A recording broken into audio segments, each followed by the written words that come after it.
सभापती महोदय, खरं तर हा 1,00,000 कर्मचाऱ्यांचा संगणक परिचालक असेल, कर्मचारी असेल आणि ग्रामीण भागाशी निगडित आहे. सभापती महोदय, आपण जर नगरपालिका गेलो, नगरपंचायतमध्ये गेलो तर सफाई कामगार असतं, सीओ असतं. तुम्हाला माहीत आहे का, एका इकडे ग्रामपंचायतचं नगरपंचायत झालं का सगळ्या सुविधा देता तुम्ही, पण ग्रामपंचायतले सफाई कामगार आहे. ग्रामपंचायतले आम्ही पाहतोय क्लास 3 वाला क्लास 4 वाला चालवतोय आणि नगरपंचायतल्या लोकांसाठी तुम्ही सीओ सारखे अधिकारी, मुख्य अधिकारी देताय, त्याला ते दर्जा देताय. आणि मग गोरे साहेब, तुमच्याकडून अपेक्षा आहे, तुम्ही तर सातारा आणि सांगली जिल्ह्यातले पैलवान म्हणून याकडे पाहिलं पाहिजे. तुम्ही या ग्राम विकासाचं पालकत्व स्वीकारलेलं आहे आणि इथल्या ग्रामपंचायतचा गावात राहिला म्हणजे तो मेला, त्याला भाव भेटत नाही, त्याला आरोग्याच्या सुविधा भेटत नाही, शिक्षणाच्या सुविधा भेटत नाही. गावात जन्म घेणं म्हणजे पापाचं लक्षण असं समजतो आपण. ग्रामपंचायतल्या कर्मचाऱ्याला तिथं आपण कंत्राटी ठेवायचं आणि नगरपंचायतवाल्याला मात्र तिथं नियमित करण्याचं काम करत असाल तर हे चुकीचं आहे. तुम्ही ग्राम विकास मंत्री म्हणून पुढाकार घेऊन त्या कर्मचाऱ्याचं पालकत्व तुमच्याकडे आहे ना, अशा वेळेस सकारात्मक उत्तर येणं गरजेचं आहे. पहिले मी संगणक परिषद 6 प्रश्न आहे, 7 एक वेळा सूत्र विचारू का टप्प्याटप्प्यानं विचारू, ते विचारू. हा नाही, पण प्रश्न 3 जो महत्वाचा आहे तो पहिला विचारा. 2 याच्यात संगणक परिचालक एक हा घटक आहे आणि एक ग्रामपंचायत कर्मचारी, असे 2 एकत्रित आहे. संगणक परिचालक 7 एप्रिल 2025 माननीय मुख्यमंत्री देवेंद्रजी फडणवीस साहेबांनी एक निर्देश दिलेला होता. बैठक झाली होती मी रायगडच्या उपोषणानंतर, आणि त्यांना सांगितलं का यांचं 20,000 रुपये मानधन करावं. ते आपण कधी करणार?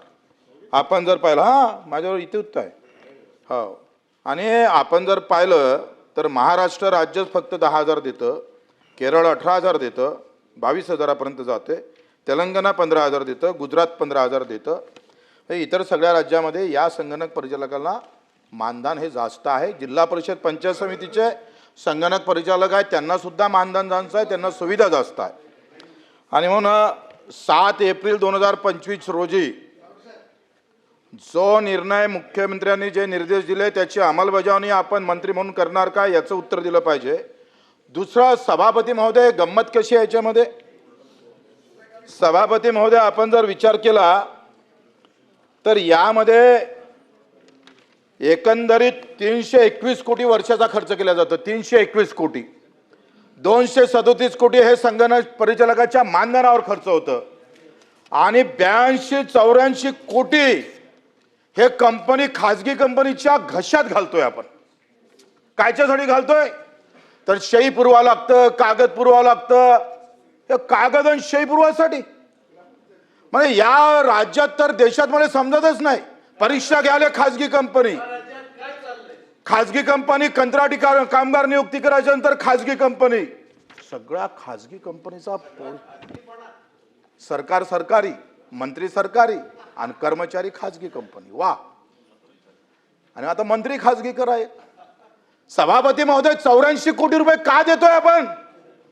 इव्हन आम्ही मुख्यमंत्र्यांनी हे म्हटलं का हे बरोबर नाही आहे, यामध्ये बदल करा. आणि त्यांनी सांगितलं हे 82 कोटी रुपये वाचवा, काही गरज नाही, कुठेही प्रशिक्षण घेत नाही. मी हे मुच्छी काढून टाकन. सभापती महोदय, या कंपनी जर एखादा रोल, एखादी शई, एखादं ट्रोनर काही पुरवलं असेल, प्रशिक्षण घेतलं असेल तर मुच्छी उखाड के घुमाऊंगा बच्ची करू. एका सगळ्या ग्रामपंचायतचे ठराव माझ्याकडे आहे, यांनी कुठेही आम्ही पाहतोय कुठलंही प्रशिक्षण घेतलं नाही, बसल्या बसल्या कंपनीत 84 कोटी रुपये उखडतं. वा, आणि आमच्या संगणकाला 10,000 रुपये पगार. अरे, तुम्ही कामगार कायद्याखाली किमान वेतन 18,000 आहे. मंत्री महोदय, आपण 10,000 काय होतो? मला वाटते याचं तुम्हाला निश्चित गांभीर्यपणे तुम्ही याचा विचार करेल. मानधनासह राष्ट्रीय ग्राम स्वराज्य अभियान आहे, त्याच्या अंतर्गत डायरेक्ट नियुक्ती करा. आता याचा प्रवास काय गमतीचा आहे लक्षात घ्या. मंत्री महोदय, तुम्हाला माहित आहे 2 प्रकारचा निधी भेटतं. 15 वित्त आयोग एक निधी देतं आणि ग्रामपंचायतच्या काही स्वनिधीतून पैसे जाते.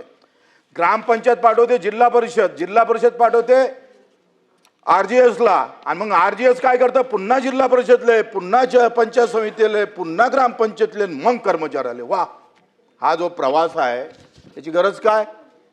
डायरेक्ट RGS मधून तुम्ही ग्रामपंचायतच्या त्या कर्मचाऱ्याच्या खात्यात टाका ना बाबा. ते केलं पाहिजे तुम्ही. बिलकुल जात नाही. माझ्याजवळ सगळे कागदपत्र आहे. माझ्या तुमच्या अधिकाऱ्यांना सचिवांना दिलेलं पत्र आहे माझ्याकडे, मी ते तुमच्या समोर ठेवतो लागंतर. हे सगळी माहिती, अशा प्रकारचं चुकीची जी पद्धत आहे सभापती महोदय, तुम्ही ग्रामीण भागातून येत आहे. म्हणजे आपण पाहतो जसा पूजेले ब्राह्मणाचा हात लागला पाहिजे तसा हा जो हात लावण्याचा प्रकार आहे ना, हा खऱ्या अर्थानं बंद करा. डायरेक्ट RGS मधून ग्रामपंचायतच्या खात्यात, हे दोघांसाठी प्रश्न आहे. ग्रामपंचायत कर्मचाऱ्याचं आपण तसंच करतोय आणि ग्रामपंचायत संगणक परिचालकासाठी पण तसंच करतोय. हे पद्धती बंद केली पाहिजे. डायरेक्ट त्याच्या ह्याच्यात पैसा गेला पाहिजे. हे झालं संगणक परिचालकाचं. आता ग्रामपंचायत कर्मचाऱ्याचे पुन्हा 3 प्रश्न आहे, ते नंतर विचारतो.